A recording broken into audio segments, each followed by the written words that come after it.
Bonjour, bonsoir tout le monde et bienvenue à cette 83e épisode de l'école du Vortex Doré. Je travaille avec M.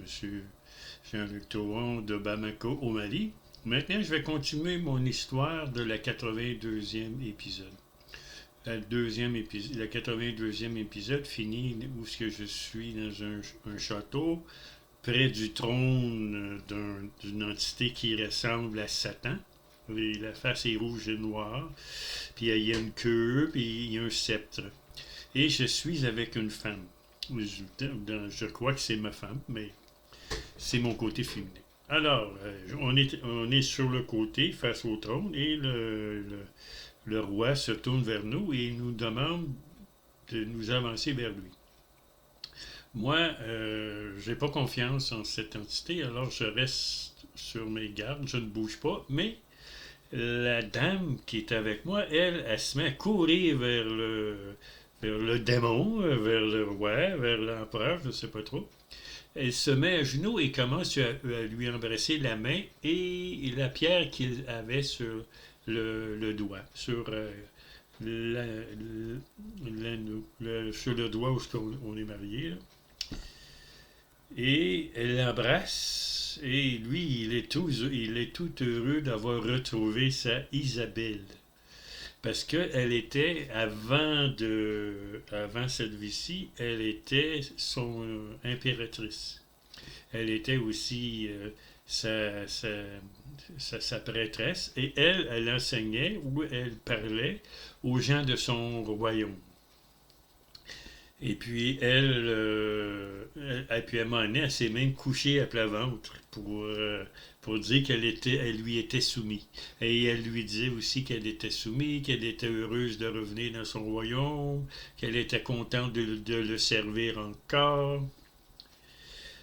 Et puis, disons que ça m'a pas plu pantoute. Puis lui, après ça, il me regarde et me dit, ouais, toi, t'es resté là-bas, là. Comment ça se fait que tu restes là-bas? T'es pas venu m'embrasser la main ou la bague? Et puis là, il explique que dans une vie antécédente, j'étais son général de l'armée. J'avais aidé ces soldats à remporter des victoires sur un peu partout dans l'univers où il est lui. Il contrôlait beaucoup de planètes, beaucoup de lunes, beaucoup de soleils. Alors je lui ai dit, ça, moi, je m'en rappelle pas.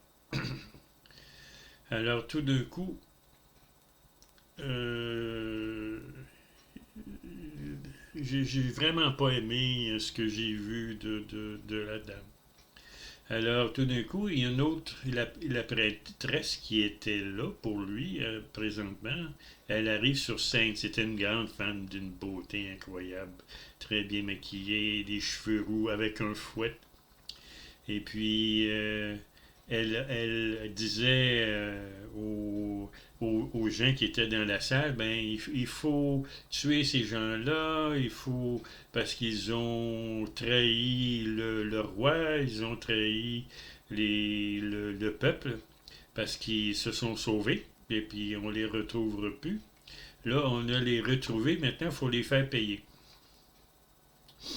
Et tout d'un coup, le toit du royaume, je ne sais pas trop, s'ouvre.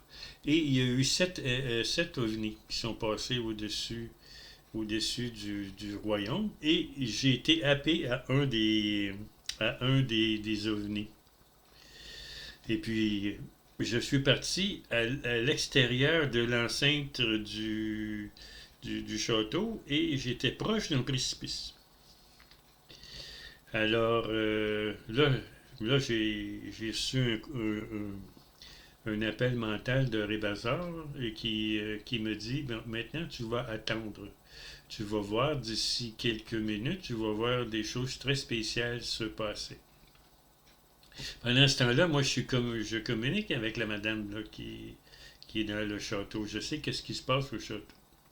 Alors, la prêtresse avec son fouet a commencé à dire à son roi qu'il fallait qu'il fasse quelque chose, qu'il fallait la faire payer, cette prêtresse-là, qu'elle devait mourir. Bon, fait que le fameux le fameux Satan, a décidé de l'envoyer mourir dans le royaume des dragons. Alors ils ont mis sur la dame un carcan, un poids attaché, puis elle était complètement atterrée, complètement insoumise, elle ne comprenait pas ce qui arrivait. Alors ils l'ont sortie du château et l'ont emmenée près de l'endroit où j'étais. Et les rois qui l'ont emmené là, je veux dire, des soldats du roi l'ont emmené là, et puis ils ont quitté très rapidement.